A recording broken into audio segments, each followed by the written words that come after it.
taking this walk right now. I wanted to talk a little bit about early Greek philosophy, Greek literature, and what kind of questions they were asking, what they valued, what they thought this world was, and the parallels to modern day. So, early Greek literature kind of starts off with Homer. He wrote the Iliad and the Odyssey, and it was kind of like this story of like the anthropomorphization of the gods. So the gods are very like human-like. They have their natural tendencies, and they can be impulsive. They can have all these desires to be with women and be angry and kind of act on that anger. And it was kind of a reflection of how Greek society was, how humans were.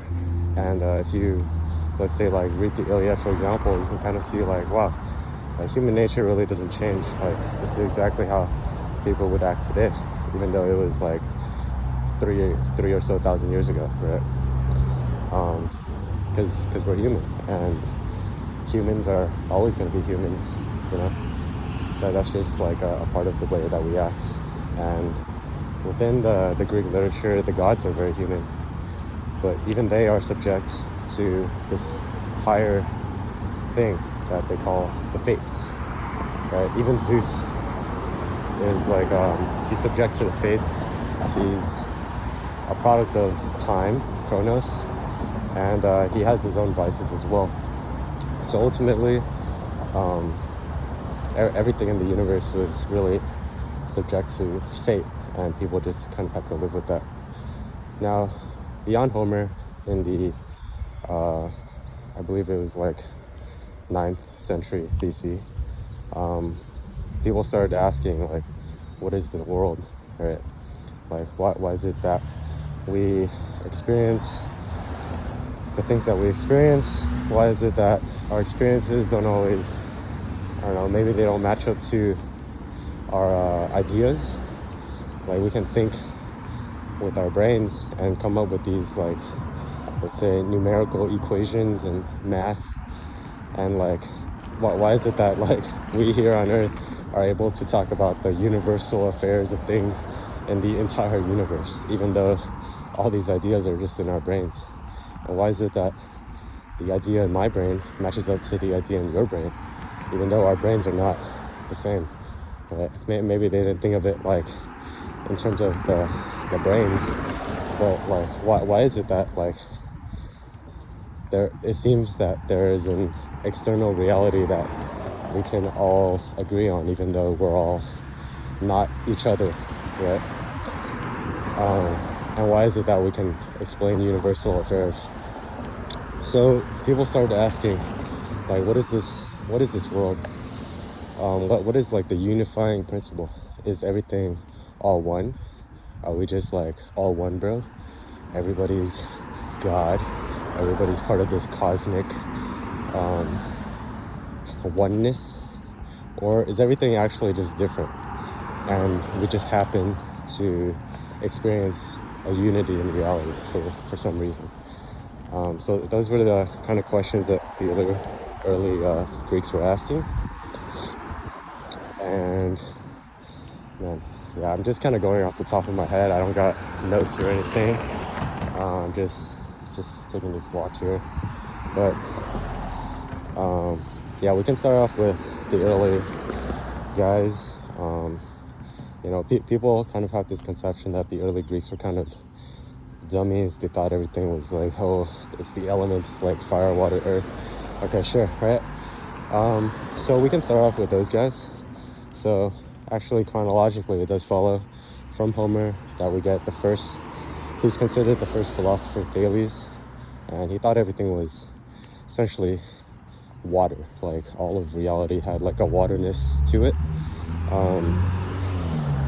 He probably saw that like through his observations. You know, we love observations and coming up with theories, right? So he saw his observations that, you know, everything kind of needs water to subsist, Everything has some degree of needing water.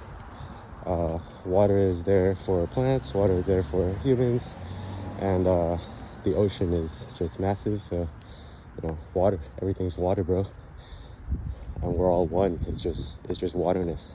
Okay. Well, and like let's say this ground I'm walking on, it doesn't seem like water, right? But I know ice is solid. Water, ice comes from water, right? And maybe the ground is a type of ice that just isn't like cold.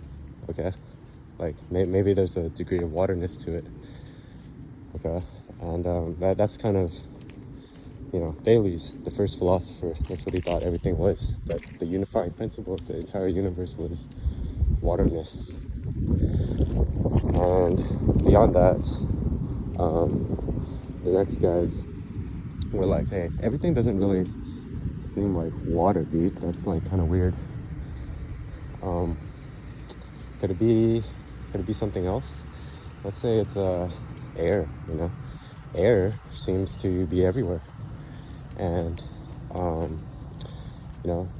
this is Anaximenes. So he had this idea that everything had an airness to it, and that let's say like condensation. Dude, Thales, you think everything's water? Well, when we have condensation, doesn't it seem like water comes from the air? Checkmate, dude. Okay, so that's what he thought everything was, air. And like, let's say the ground, it doesn't really seem like air, but it would have more like air units in it. And he had this idea that everything kind of was unified by quantity. Like if we had more airness to a thing, then it would be more solid, but less airness.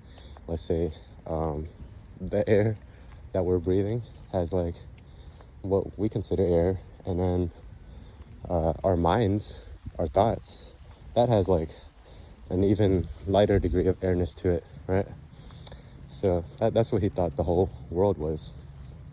And yeah, so Pythagoras comes along, and people might have heard of Pythagoras talking about like he had his own like little cult and whatnot, and he kind of did, but he had this pretty interesting idea that I think has some degree of reflections in the world today, in that the whole world is essentially unified by numbers. Everything's numbers. Everything has a quantity to it, and when we speak about universal affairs, we're always talking about numbers. Like, you can't really deny that 1 + 1 is not 2. And when I look at a rock, when I look at a tree, I see one tree, I see two trees, right? Everything has the quality of number in it. And, well, quantity technically, right? But essentially the whole universe is numbers, right? And yeah, but I was saying that there was like a unifying principle of all things being numbered, and that there was parallels to today. Well, he had this concept of like, hey, music, all of reality could be like a large musical scale, and we're just playing things at like different harmonies and whatnot. And this is very similar to what people are saying nowadays with string theory, right? Like, oh wow, it's so beautiful, everything is just a giant musical scale, and we're all like a cosmic song, right?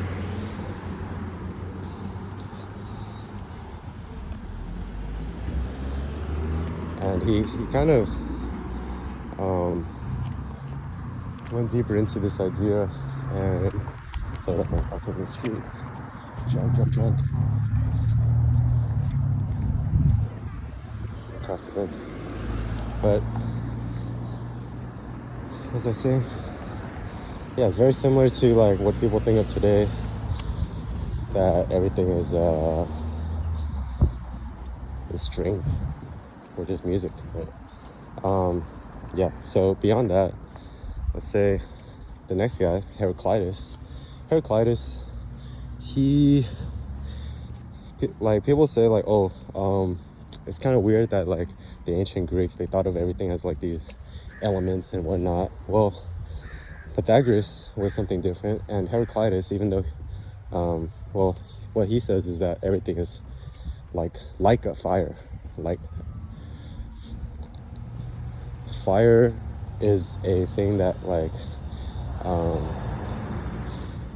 fire is a very interesting thing, right? Like, it consumes wood, it consumes the material that it's burning, and then it becomes like a little spark of something that's like lifelike almost, right? But what Heraclitus meant about everything being fire is that where's the unity in the universe? It's actually in the difference of things. So things are all united, but only because they are different from each other. And in the same way that fire can only come about when it's consuming something else. And it has properties like, fire, it goes up, it consumes wood, we think, and our thoughts kind of go up and consume some degree of our bodily resources, maybe some kind of efforts. So everything is essentially united in the difference of them, right? And oh man, I should have brought notes or something. I feel like I could be explaining a lot more, but this is off the cuff. Yeah, that's essentially what Heraclitus's thinking was. Yeah, man, even though I'm because I'm recording, I don't know if I can minimize. This is kind of like a longish video so far, so I don't want to lose it. Man, yeah. But anyway, let's see, who's after Heraclitus? Okay, Parmenides. Parmenides is one of the more interesting ones. He's like, bro, like, things are not actually different, dude. Like, everything is one, bro. And everything we experience, differences, change, movement, properties of things, let's say color, these are all illusions. Like, these are all inputs that we get through our senses. Why would we trust our senses when our thoughts are actually higher and can cut to the core of, like, the truth of reality? And maybe even, like, when we experience motion or anything like that, it's all one. Like, there's no actual emotion. That's just an illusion that our senses are telling us. And his student Zeno actually illustrates this pretty good with, like, this famous analogy, like Achilles racing a tortoise, right? Achilles is like a super athlete. He's super fast, but a tortoise is pretty slow, right? So let's say in this race that Achilles is trying to catch up to this tortoise, and if we divide everything into frames, let's say, like, in per unit of time, in these frames, like, we eventually come down to, like, an infinite number of frames, because every unit of time can be further divided. And so we only experience one frame of it, which is, it's kind of hard to imagine, right? That that movement is an illusion, because all we ever experience is one frame. And between two frames, there's technically doesn't have to be a relation between those two frames, right? So because the distance between Achilles and the tortoise is technically infinite, and every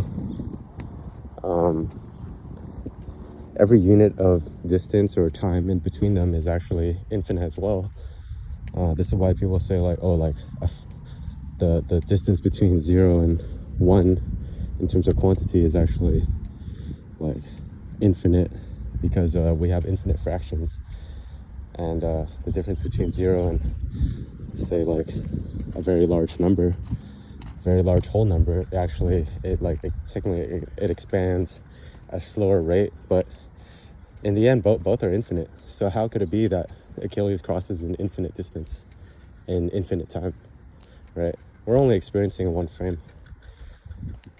So Parmenides thinks that like all of being just kind of is one thing, and that anything that we experience that is difference or movement or change, these are all illusions to our senses.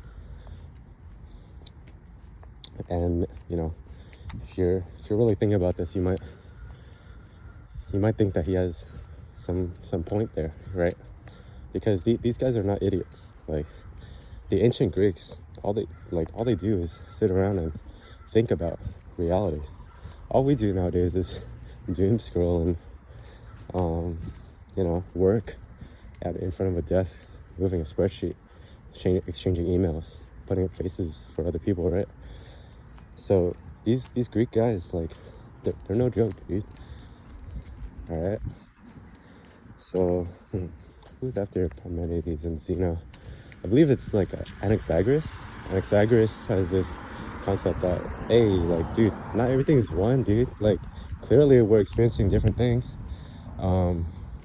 There's clearly like, okay, maybe there's like some fundamental like particles. Oh no, I was gonna talk about Empedocles. Sorry, not Anaxagoras. So Empedocles is really saying like, hey, this is the guy that most people are thinking of when he talks about the basic elements, air, water, fire, earth, right? So he thinks like everything is fundamentally four. It's not all one. It's not all one, like not he's not a hippie. He thinks in Showdown terms, in Avatar the Last Airbender terms, and right. So he's like, hey, everything is four things. Like everything can be made of earth, everything can be water, earth, fire, right? But they're not all one thing. And the reason that these things can actually change and change is not just an illusion is because that there's these two forces that like move all these units of air, fire, earth, water, right? So these two forces are either uniting forces or dividing forces. So in a modern conception, we kind of see like, oh, like everything is atoms, and they're governed by the four forces: the weak and strong nuclear, the gravitational force, and the electrical force, magnetism, right? So Empedocles kind of has this concept that there's four kinds of types of atoms. Well, I'm saying like figuratively speaking, like if they were talking about something like atoms, okay, like the way that we think of it, that there's four types of atoms, let's say four molecules, and the reason that we experience change in this world is that there are essentially two forces as opposed to the concept of the four forces we have today. And yeah, so like the universe is fundamentally like six things: the four types of substance, and then two forces.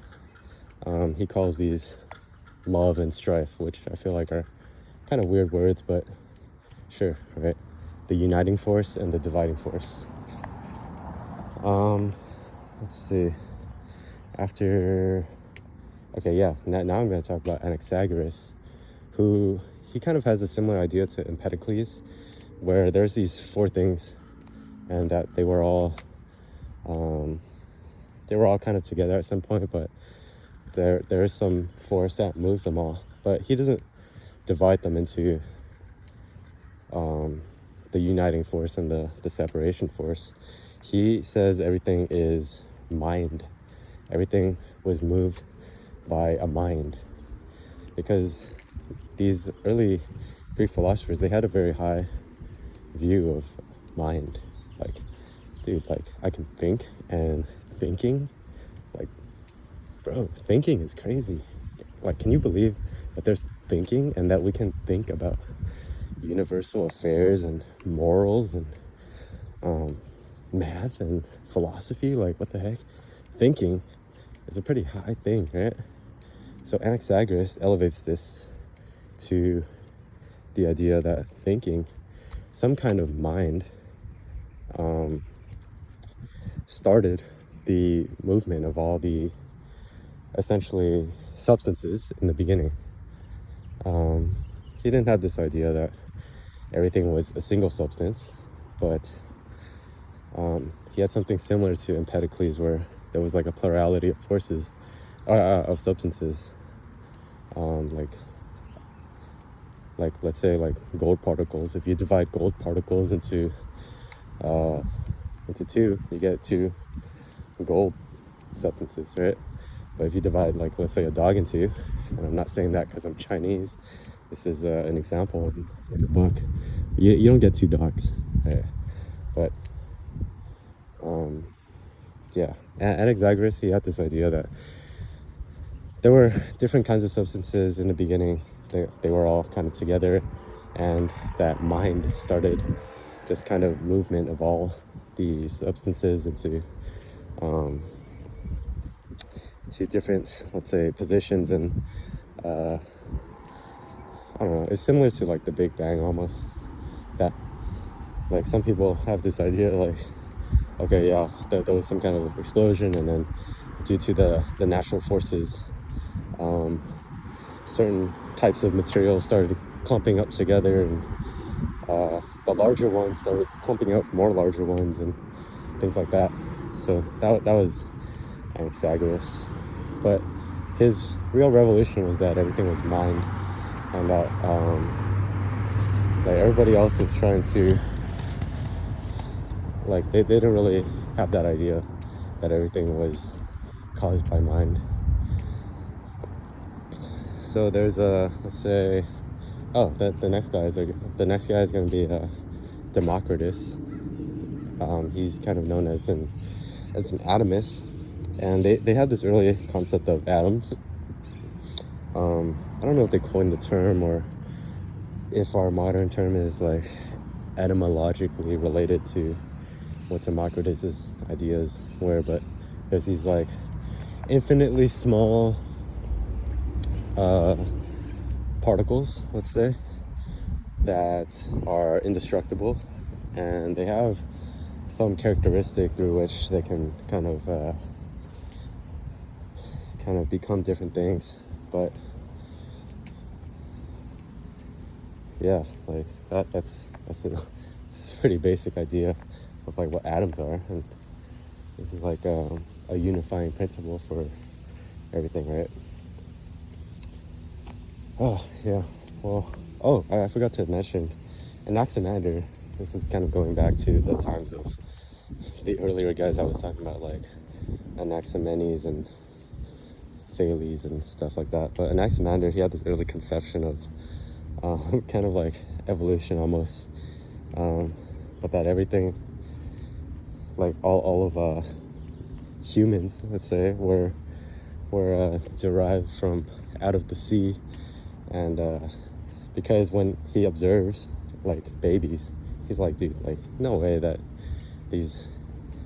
that humans could like survive in this crazy world, right? That like is full of predators and whatnot. Like, we must have derived our abilities from something else that was able to survive, right? That is in nature.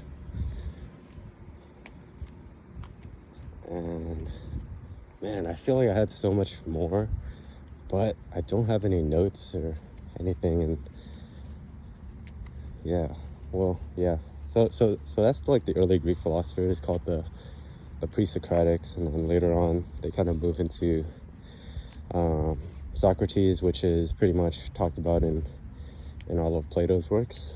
And Socrates is kind of like this character, and because Plato, well, no, like he's an actual real guy that was Plato's teacher, but within Plato's writings, he has this writing style where everything is like a dialogue. So like he has characters that are talking, and one of the characters would be Socrates, and like Socrates as a character is explaining Socrates in real life's ideas through Plato, right? Whatever Plato writes, right? And then Plato later has this student, Aristotle, and yeah, they have a lot more crazy idea, or not crazy, but like they really continue the conversation. And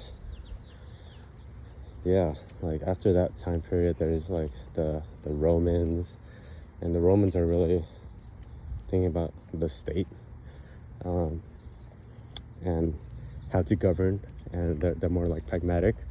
This gives rise to things like Stoicism, like, hey, like who cares about all this, like what the whole universal state of affairs is, like why don't we care about what we can do? This is where Stoics come in. I mean, like they had their own like cosmology and whatnot. They talk about the logos and things like that, but it wasn't their primary concern. They were primarily thinking about how to live. So that's the Stoics. And there's also this concept of hedonism. Yeah, like why should we adhere to whatever arbitrary ways of living? Like why don't we just live to maximize human happiness? This is like, you can kind of see how this is like the modern utilitarian, humanitarian hedonism that we experience nowadays too. But their idea of hedonism wasn't really like, hey, like go bang everybody you see, or take as much drugs as you want and stuff like that. It was because these people, they come from this culture where intellectualism was actually held in high regard. So their kind of hedonism is, it's like, hey, chill by the fire and talk with your homies. Like that's the fun stuff in life, and we gotta worry about like everything else. So that's like a flip side to Stoicism, but it is really the same like pragmatic view. Yeah. Well, yeah, I really wish I had notes, but you kind of see how all of philosophy really is a very long, centuries long conversation about like what things are, what we should do, and you know what's going on with everything, right? And yeah, if I had my notes, I could kind of talk about how like everything is kind of a circle. Like we're kind of going back nowadays to these early philosophers after all this conversation, and there's really not been much change, you know. Like as I mentioned in the beginning, human nature doesn't change, but it's more interesting that even the metaphysics is like the same thing. Like we have these modern conceptions that are really reflective of like an old mentality that people just don't think about anymore. It's freaking crazy. Dude, I'll have another video and explain more on that, but yeah, this is my little walk here. We're about almost half an hour in. Damn. All right, well, peace.